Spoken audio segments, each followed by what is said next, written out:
Okay, so let's continue with our reading of Amos. I'm just going to move this down for a little bit. I'll probably have to move this around a little bit.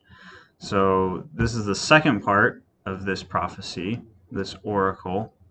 Verses 9 through 12. God remembers his care for Israel. So after going through the list of Israel's crimes, God remembers his care for them throughout their history.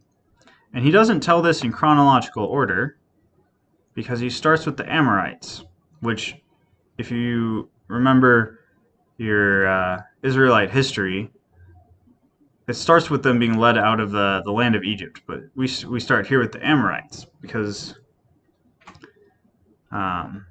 this happened more recently, and the Israelites are, in their current context of being strong and powerful, are more directly comparable to the Amorites.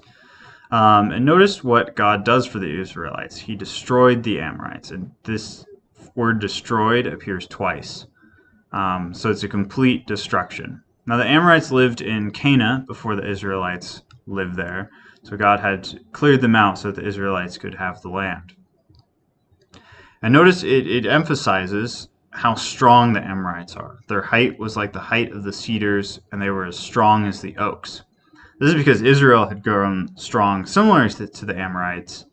And if they're strong like the Amorites are, then they can be destroyed like the Amorites were. Let me move this back up.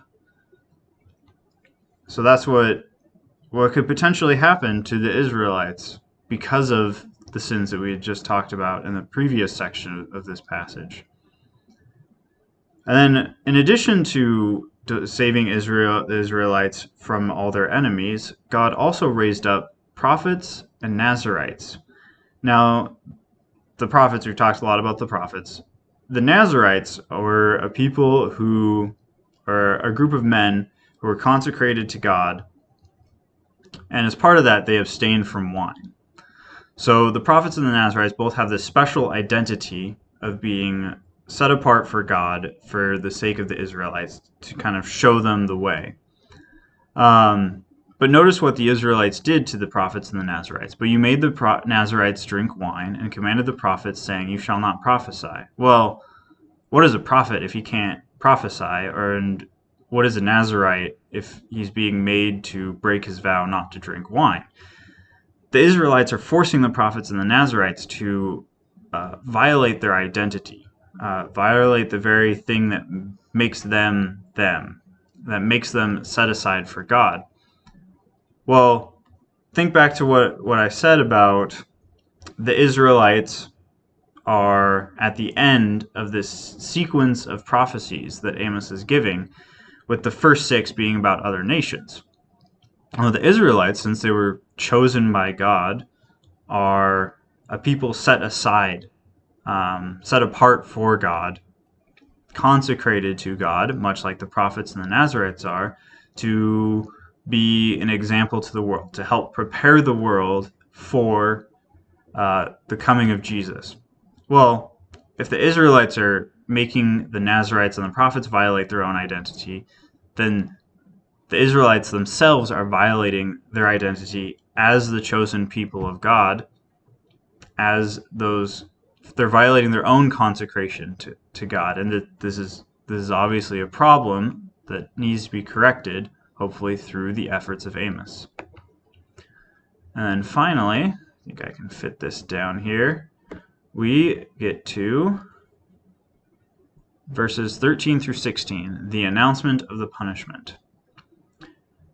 And there's 2 images present here. The first one is this cart. This cart full of sheaves presses down. This cart, it could be a battle cart, or it could be a cart for transporting cargo. It's not really clear, but the main point here is that physical goods they're important, but they weigh us down and open us to death. When we're overly attached to material goods, it opens us to these sins that had been listed in the previous verses. And then verses 14, 15, and 16 are all kind of centered around the image of a battlefield. And there's several different warrior archetypes present, several different types of fighters presented. There's the swift, the strong, the mighty, the archers, the runners, the horse riders. But notice what happens. Each of them they do a 180. The swift will lose their flight. They'll be made slow. The strong will lose their strength. The mighty will lose his life. An archer can't fire his bow if he can't stand. We return to the swift soldier again, who can't save himself. He who rides the horse will die as well. And the stout of heart among the mighty shall flee away naked. These are all terrible possibilities, that all these strong heroes are not going to be able to save themselves. So without the Lord, there's death. No matter how strong or how skilled you are, ultimately salvation is going to come from the Lord. And in particular, the mighty fleeing naked. This is a particularly terrible consequence. This is almost unthinkable, that the mighty, the brave, will flee naked. And this is the nakedness of shame from sins.